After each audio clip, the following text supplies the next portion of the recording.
Hello all, இன்றைக்கி நம்ம வீடியோவில் பிஹேவியரல் ஃப்ரேம் ஆஃப் ரெஃபரன்ஸ் இந்த டாபிக் பற்றி ரொம்பவே டீட்டெயிலாக பேச போகிறோம். ஓகே, இப்போ ஸ்கின்னர் என்ன சொல்கிறாரு அப்படின்னா, ஒரு லேர்னிங் ப்ராசஸ் நடக்கணும் அப்படின்னா கண்டிப்பாக ரீஇன்ஃபோர்ஸ்மெண்ட் வேணும் அப்படின்னு சொல்கிறாரு. ஓகேவா, பாசிட்டிவ் ரீஇன்ஃபோர்ஸ்மெண்ட் அல்லது நெகட்டிவ் ரீஇன்ஃபோர்ஸ்மெண்ட், ஏதோ ஒரு ரீஇன்ஃபோர்ஸ்மெண்ட் இருந்தால் மட்டும்தான் லேர்னிங் நடக்கும். அப்படி எந்த ஒரு ரீஇன்ஃபோர்ஸ்மெண்ட்டும் இல்லை அப்படின்னா லேர்னிங் ஆப்சென்ட் ஆகும் அப்படின்னு ஸ்கின்னர் சொல்கிறாரு.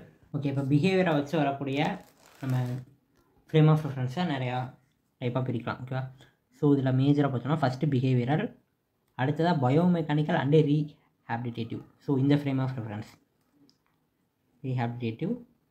அடுத்ததாக நம்ம லேட்டஸ்ட்டாக பார்த்தோம் இல்லையா, cognitive behavioural frame of reference. So இந்த ஃப்ரேம் ஆஃப் ரெஃபரன்ஸ். அடுத்ததாக cognitive perceptual rehabilitative frame of reference. So இந்த 4 ஃப்ரேம் ஆஃப் ரெஃபரன்ஸையும் நம்ம எடுத்துக்கிறோம்.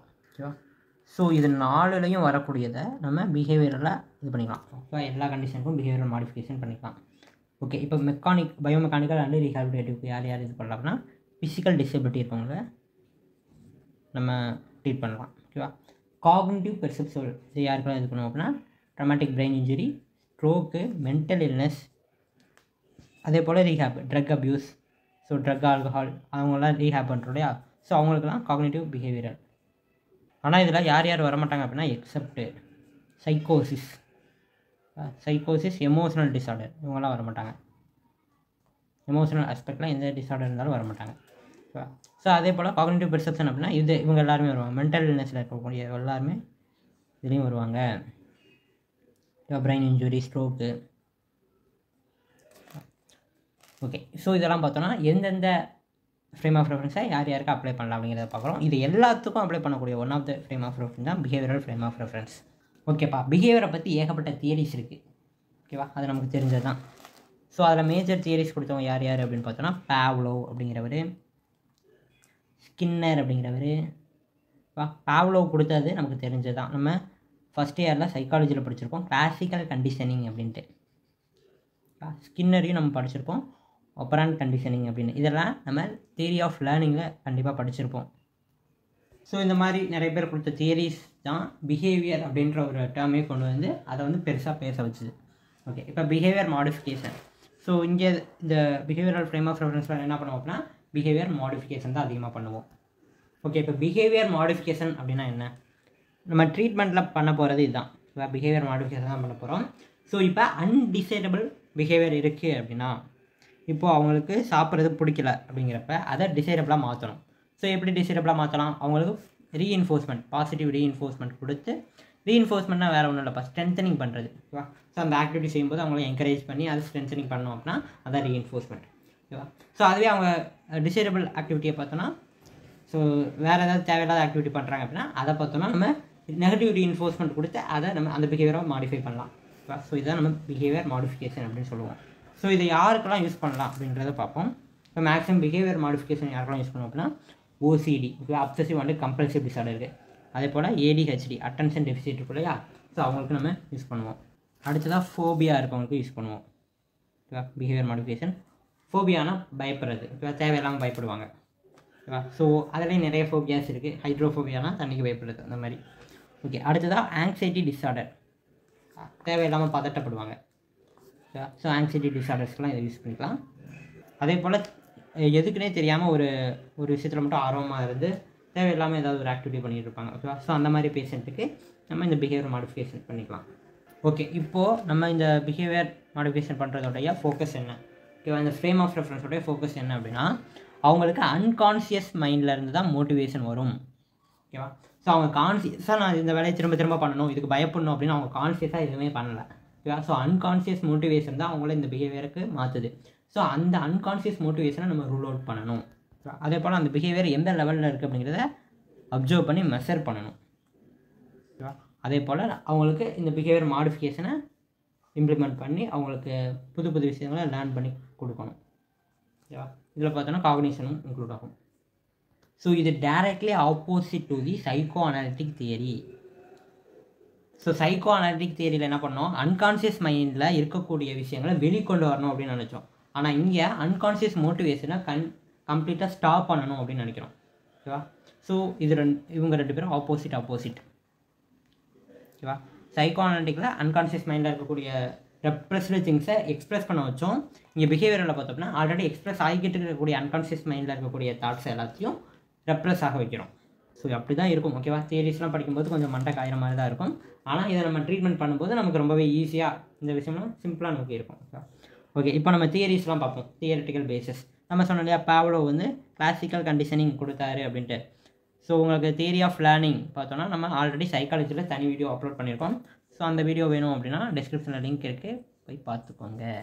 ஓகேவா? ஸோ இதில் என்ன பண்ணுவார் அப்படின்னா, பாவ்லோ அப்படிங்கிற ஒரு டாகுக்கு ஒரு பெல்லை அடிச்சுட்டு ஃபுட்டு கொடுப்பாரு. ஓகேவா? ஸோ அடுத்த டைம் வந்து பெல் அடித்த உடனே அது சலைவா செக்ரெட் பண்ணும். ஓகேவா? ஸோ இது பார்த்தோன்னா கிளாசிக்கல் கண்டிஷனிங் லேர்னிங் சிஸ்டம் அப்படின்னு சொல்லுவாங்க. ஸோ இந்த மாதிரியான பிஹேவியர் ஒரு தடவை ஒரு மாதிரி நடந்துருச்சு அப்படின்னா அடுத்த தடவை அதே மாதிரி நடக்கும் அப்படிங்கிற மாதிரி எக்ஸ்பெக்ட் பண்ணி அந்த ஸ்டிமுலஸ் வந்த உடனே இவங்க வந்து சலைவாவை செக்ரெட் பண்ணிடுவாங்க. ஓகேவா? ஸோ இந்த கம்ப்ளீட் டீட்டெயில் வீடியோ வந்து நீங்கள் டிஸ்கிரிப்ஷனில் இருக்கக்கூடிய தியரி ஆஃப் லேர்னிங் அப்படின்ற ஒரு வீடியோவை பார்த்துட்டு வந்தீங்க அப்படின்னா தான் உங்களுக்கு ஈஸியாக புரியும். ஓகேவா? ஸோ இதில் கண்டிஷனிங் அப்படின்னு இருக்கா. ஸோ என்ன அப்படின்னா, ஃபஸ்ட்டு பெல் அடிப்பாங்க. அந்த நாய் சலைவா செக்ரெட் பண்ணாது, டாக் சலைவா செக்ரெட் பண்ணாது. அடுத்து பெல்லு அடித்த உடனே ஃபுட்டு கொடுப்பாங்க, சலைவா செக்ரெட் பண்ணும். அடுத்த டைம் பெல்லு அடித்த உடனே சலைவா செக்ரெட் பண்ணிடும். ஏன்னா அடுத்த ஃபுட்டு வரப்போகுது அப்படின்னு அது நினச்சிக்கிச்சு. ஓகேவா? ஸோ இது கண்டிஷன் பண்ணுறதுக்கு முன்னாடி சலைவா செக்ரெட் பண்ணல, இதுதான் கண்டிஷன் அப்படின்னு தெரிஞ்ச உடனே சலைவா செக்ரெட் பண்ணுது. ஓகே, அடுத்ததாக ஸ்கின்னர் சொன்னால் ஆப்பரண்ட் கண்டிஷனிங். ஸோ இதில் என்ன அப்படின்னா, ஒரு பாசிட்டிவ் ரீஎன்ஃபோர்ஸ்மெண்ட் கிடைக்கிது அப்படின்னா அந்த ஆக்டிவிட்டியை திரும்ப திரும்ப பண்ணுவாங்க அப்படிங்கிறது தான் இதில். ஓகேவா? இதில் வந்து ஒரு ரேட்டு உள்ளே இருக்கும். ஓகேவா? ஒரு ரேட்டு உள்ளே இருக்கும். ஒரு பட்டனை ப்ரெஸ் பண்ணால் ஃபுட்டு வர மாதிரி இருக்கும். ஓகேவா? ஸோ ஃபுட்டு அது இப்போ ஹங்கராக இருக்குது. ஓகேவா? ஸோ ஃபுட்டு வர்றது ஒரு பாசிட்டிவ் ரீஎன்ஃபோர்ஸ்மெண்ட். அதனால் அது மறுபடியும் அந்த பட்டனை தட்டிகிட்டு இருக்கும். ஓகேவா? ஸோ இது ஒரு பாசிட்டிவ் ரீஎன்ஃபோர்ஸ்மெண்ட்னால அந்த ரேட் வந்து திரும்ப திரும்ப இது பண்ணுது. அதே போல் இன்னொரு பட்டன் இருக்கும், அந்த பட்டன் நம்மனா சாக்கடிக்கும். ஓகேவா? ஸோ அது negative reinforcement. So negative reinforcement இருந்துச்சு அப்படின்னா அதை பண்ணக்கூடாது அப்படிங்கிறதையும் இவங்க லேர்ன் பண்ணுவாங்க. ஓகேவா? ஸோ இதுவும் ஒன் ஆஃப் த பிஹேவியர் தான். ஸோ பாசிட்டிவாக ஒரு விஷயம் கொடுக்குறோம் அப்படிங்கிறப்ப அது திரும்ப திரும்ப பண்ணுவாங்க. நெகட்டிவாக ஒரு விஷயம் கொடுக்குறப்ப அதை பண்ண மாட்டாங்க. ஓகேவா? ஸோ பனிஷ்மெண்ட்டு அதே போல் எக்ஸ்டிங்ஷன், இது ரெண்டுமே வீக் அந்த பிஹேவியர். எக்ஸ்டென்ஷன் அப்படின்னா ஒன்றை வந்து அவங்கள்ட்ட இருந்து மொத்தமாக எடுத்துறது, வெளியேற்றுறது. ஓகே, இப்போ நான் பாசிட்டிவ் ரீஎன்ஃபோர்ஸ்மெண்ட்னா என்ன, நெகட்டிவ் ரீஎன்ஃபோர்ஸ்மெண்ட்னா என்ன அப்படிங்கிறத டீட்டெயிலாக சொல்கிறேன். பாசிட்டிவ் ரீஎன்ஃபோர்ஸ்மெண்ட் அப்படின்னா ஒரு வேல்யூபிளான திங்கை நம்ம கொடுத்தோம் அப்படின்னா அது பாசிட்டிவ் ரீஎன்ஃபோர்ஸ்மெண்ட். நெகட்டிவ் ரீஎன்ஃபோர்ஸ்மெண்ட் அப்படின்னா தேவையில்லாத ஒரு விஷயத்தை அவாய்ட் பண்ணோம் அப்படின்னா அது நெகட்டிவ் ரீஎன்ஃபோர்ஸ்மெண்ட். ஸோ இது ரெண்டுமே ஒரு பிஹேவியரை கொஞ்சம் பில்டப் பண்ணும். அதுவே பனிஷ்மெண்ட், எக்ஸ்டென்ஷன் இது ரெண்டுமே பார்த்தோன்னா அவங்களுக்கு வேல்யூபிளான ஒரு திங்கை நம்ம, அதாவது இதில் என்ன சொன்னோம், வேல்யூவான திங்கை ஆட் பண்ணுறோன்னு சொன்னோம். இதில் என்ன சொன்னோம், அன்பிளசன்ட் திங்கை ரிமூவ் பண்ணுறோன்னு சொன்னோம். ஆனால் பனிஷ்மெண்ட்டில் பார்த்தோம் அப்படின்னா அன்பிளசன்ட் திங்கை ஆட் பண்ணுவோம், வேல்யூவான திங்கை ரிமூவ் பண்ணுறோம். ஸோ இதெல்லாம் நீங்கள் நல்லா தெரிஞ்சுக்கணும். ஸோ இங்கே மறுபடியும் டீட்டெயிலாக சொல்கிறேன். Positive reinforcement, negative reinforcement. So positive reinforcement அப்படிங்கிறது வேல்யூபிளான ஒரு திங்கை ஆட் பண்ணுறோம். அதே நெகட்டிவ் ரீஎன்ஃபோர்ஸ்மெண்ட் அப்படிங்கிறது அன்பிளசண்ட்டான திங்கை ரிமூவ் பண்ணுறோம். பனிஷ்மெண்ட் அப்படிங்கிறது அன்பிளசண்ட்டான திங்கை ஆட் பண்ணுறோம். Adding unpleasant thing. அதுவே எக்ஸ்டென்ஷன் அப்படிங்கிறது வேல்யூபிளான திங்கை ரிமூவ் பண்ணுறோம். ஓகேவா? ஸோ இதில் எது பிஹேவியரை என்ஹான்ஸ் பண்ணோம் அப்படின்னா இது ரெண்டும் பிஹேவியரை என்ஹான்ஸ் பண்ணும், இது ரெண்டும் பிஹேவியரை ஸ்டாப் பண்ணிவிடும். ஓகே, அடுத்ததாக இன்னும் ரெண்டு இருக்குது, ஷேப்பிங் அண்டு செயினிங் அப்படின்னு சொல்லுவோம். ஓகே, ஷேப்பிங்கில் பார்த்தோம் அப்படின்னா நம்ம நிறைய இப்போ ஒரு டாஸ்க் ஈட்டிங் அப்படின்ற ஒரு டாஸ்க்கு, அதில் பார்த்தோன்னா சின்ன சின்ன ஸ்டெப்பு நிறையா பிரிக்கலாம் இல்லையா. ஸோ அந்த ஸ்டெப்ஸை பிரித்து அந்த ஸ்டெப்ஸு ஒவ்வொரு ஸ்டெப்புக்கும் நம்ம ரீஎன்ஃபோர்ஸ்மெண்ட் கொடுத்தோம் அப்படின்னா அதான் ஷேப்பிங் அப்படிங்கிறது. ஸோ இங்கே நம்ம ரீஎன்ஃபோர்ஸ் கொடுக்குறது அடுத்த ஸ்டெப்பை இன்டியூஸ் பண்ணுது இல்லையா.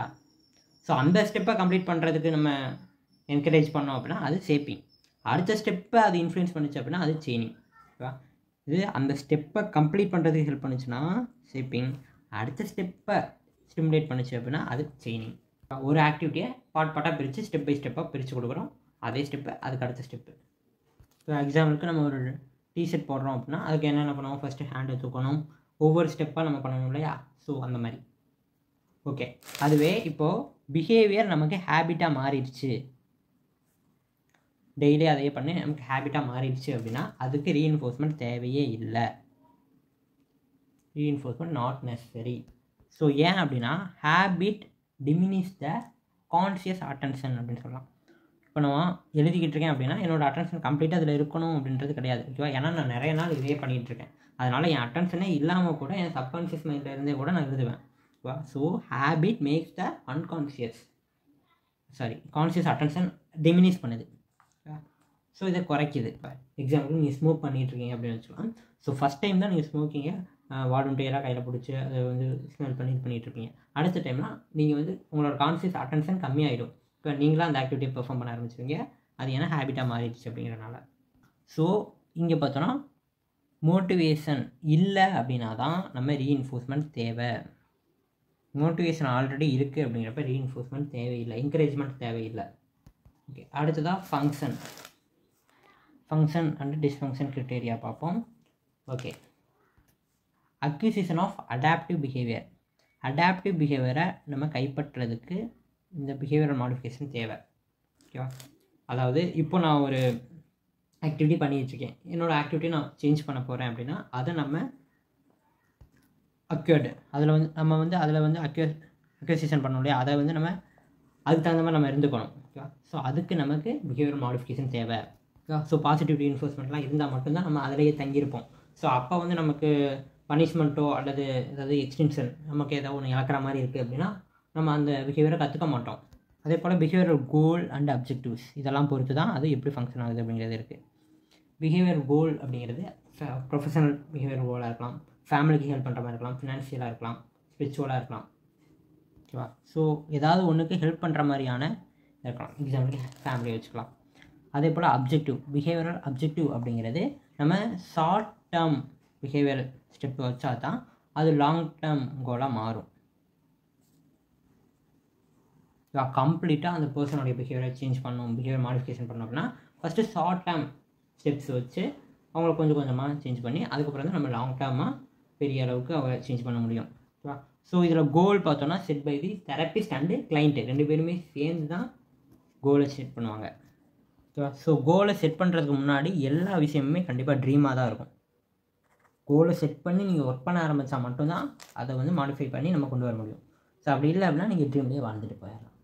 ஓகே, அடுத்ததாக நம்ம ஃப்ரேம் ஆஃப் ரெஃபரன்ஸ்குள்ளே வருவோம். எவால்யூஷன் எப்படிலாம் எவால்யூஷன் பண்ணலாம்? ஸோ ஃபஸ்ட்டு பார்த்தோன்னா அப்சர்வேஷனல் அசஸ்மெண்ட்டு. கம்ப்ளீட்டாக அவங்க என்னென்ன மாதிரியான ஆக்டிவிட்டீஸ்லாம் பண்ணுறாங்க அப்படிங்கிறத அப்சர்வேஷன் பண்ணி பார்க்குறது.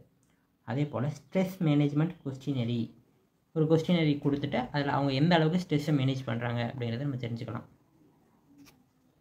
ஓகேவா? ஸோ இதெல்லாம் நம்ம அசஸ் பண்ண வேண்டியது.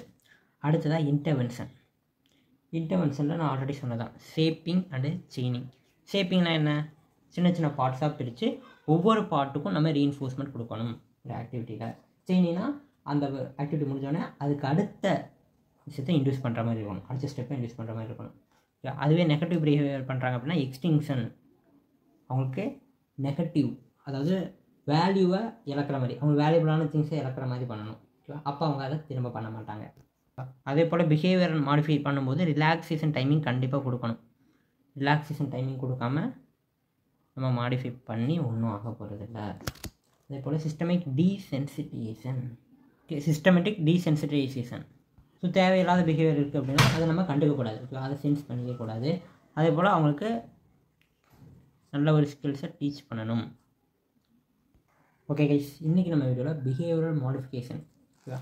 அதே போல் பிஹேவியர் ஃப்ரேம் ஆஃப் ரெஃபரன்ஸ்னால் என்ன, அதில் பிஹேவியர் மாடிஃபிகேஷன் நம்ம எப்படி பண்ணுவோம், ஸோ ஆல்ரெடி பவுலோவோட தியரி என்ன, ஸ்கின்னரோட தியரி என்ன அப்படிங்கிறதுல ரொம்ப டீட்டெயிலாக பேசணும். சாரி, ரொம்ப நேரம் பேசிகிட்டு இருக்கனால வாய் என் கண்ட்ரோலில் இல்லை. ஓகேவா?